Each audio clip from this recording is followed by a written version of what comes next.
Thank you, Mr. Chairman. I'm not sure we broke through the ice yet, but we know that we do have a hearing coming up on the 12th, and I think Admiral Michel has a pretty good idea of the kind of questions that's going to be coming at him on the 12th of July. And it'll be a very, very important meeting.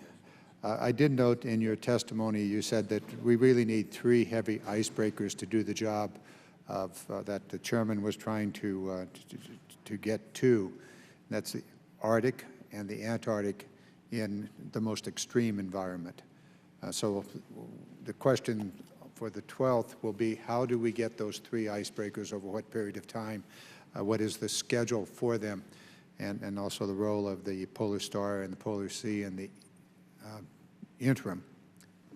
So we'll go at that in detail, and between now and the 12th, I'm sure that we'll have some additional questions to ask. A 10th national security cutter is in the works, at least the legislative works. That is 2 beyond the original call of 8. When the 9th is added, which is not so far off, and then perhaps a 10th, that changes your force structure, your person power, and your budgeting. Should we go there at all? Should we simply say that 9 is quite enough, the 10th is a ship too far, too much, and that we should spend the time and energy and money on the offshore patrol cutter? Admiral Michel. Well, sir, NSC 9 and if there is an NSC 10, none of those are in the President's budget request. Those are beyond the program of record. I've testified on that before. Obviously, you know, if the Congress provides us with national security cutters, we'll do our best to put them to good use. They're a great ship. They're delivering incredible results out there, but those are beyond the program of record. And right now, my #1 recapitalization priority, despite my urgency on the heavy icebreakers, which is, you know, another one of the burning fires I have to deal with, is the offshore patrol cutter. And that is our #1 recapitalization priority. And we need assistance from the Congress on the $100 million in long lead time materials in FY17 for the offshore patrol cutter. That's where my focus is right now. Again, if Congress gives us the national security cutters, we will try to make them work. They are beyond our program of record. They are much more expensive to operate than the offshore patrol cutter is going to be. Admiral, we're going to have to be much more specific. I know you will do what Congress tells you to do if you have the money to do it. But we're going to have to make some decisions here. Do we do a 10th national NSC or do we not? If we do, then obviously there's the capital cost of the ship, and then there's the ongoing operational cost that have to come out of some other program.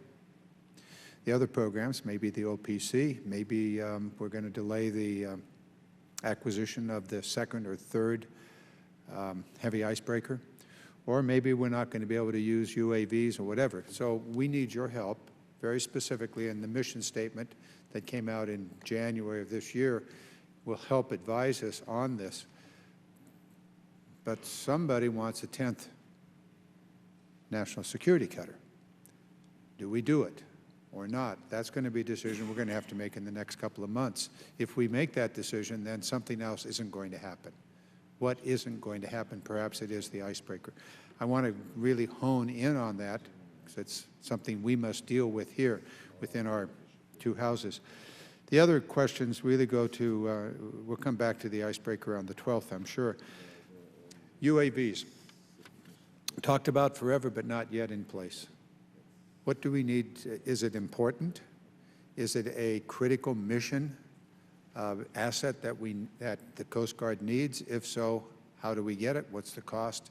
Where does it fit into the mission statement? UAVs. So another broad category of things. So on the small UAV front, I think you know we've already deployed Scan Eagle on a number of platforms. We're going to have Scan Eagle or the small UAS deployed on the NSC permanently here for the first time. So in that small category, I think we're okay. We're also in a partnership with CBP on their Predator. It's essentially Predator B. They call it Guardian. As a matter of fact, it's flying down in the transit zone today, or it's at least deployed down in the transit zone today. So we work with them on on that mission set. The broader piece on the UAS, that's actually one of the pieces here from the 2005 MINS that Jenny identified, that we're going to have to take a round turn on what our view is on these larger UASs, land-based UASs or ship-based. We also have worked closely with the Navy on their Fire Scout, which isn't really the right sort of platform for us, but I don't know what the right answer to that is. I think both the land-based and the ship-based UASs or UAVs, the larger systems, are something I'm intensely interested in. When I was JADF South Director, we would use platforms like this to provide wide area surveillance capability, and that makes your assets a lot more effective, and the Coast Guard could definitely benefit from that.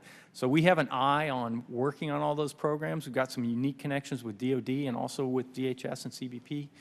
So I think we've got the connections. We're going to have to make some decisions. Right now, our organizational recapitalization priorities are as laid out in the FY17 budget and as in the FY17 to 21 SIP that I know you have a copy of. Those are our organizational priorities, and right now those larger UASs are not built in there.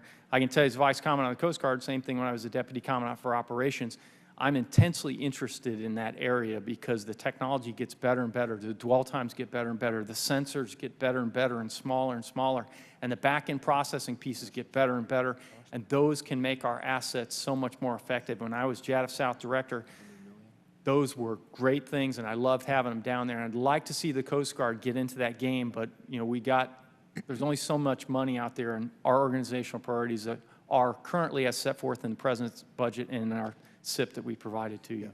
I appreciate your intense interest in this. Our task is to make choices, and we have one choice that's coming down on us right now, a 10th national security cutter, which is over $500 million, not including the operational cost. And so the question for the Coast Guard, and we need an answer here, do we do that, or do we spend that money on UAVs, UASs, and the like? That's the question. What is your answer? Well, sir, I mean, that's a very easy question from the Coast Guard. Our organizational recapitalization priorities are as set forth in the President's FY17 budget request and in the SIP that we provided to you. If they're not included in there, it doesn't mean they're not things of value, but our organizational priorities are as we provided them to you, and that's our best judgment as operators and as stewards does that include a of the 10th enterprise. national security cutter?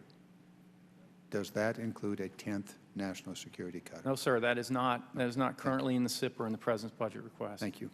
I yield back. Thanks, Ranking Member.